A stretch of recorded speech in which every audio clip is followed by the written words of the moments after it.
The biggest surprise for me is still that Max Holloway is the underdog, and it's not because I don't believe in Brian Ortega. It's not because I don't know Ortega can beat Max. It's not because I don't know that Max can beat Ortega. It's because these two guys were supposed to fight a year ago. Nobody's fought in between, and Max was the favorite when they were supposed to fight.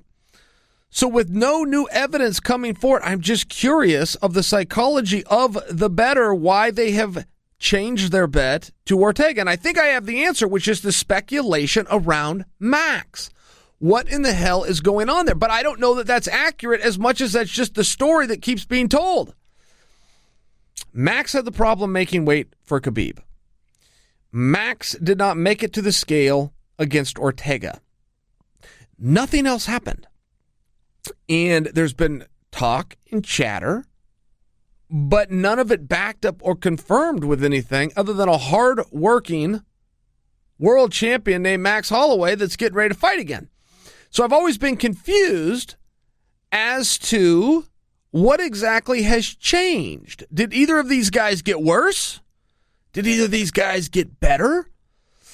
Or is it more of a thought process that, well, there must just be something going on with Max, and we're deciding that something is therefore going to be a hindrance? I don't have the answers to this question as much as just to bring up the phenomenon to you guys, but I do find that very peculiar that neither guy, I see guys fight, I see guys lose, they fall in the rankings and the fans lose faith and then they come back and then, oh man, they're on top of the world again. I see that ebb and flow. It's very natural and normal. I just don't know I've seen a scenario where neither guy has done anything to physically or mentally prove to us they're any different than they were yesterday or last week or last month or in this case darn near a year ago, and see the odds switch.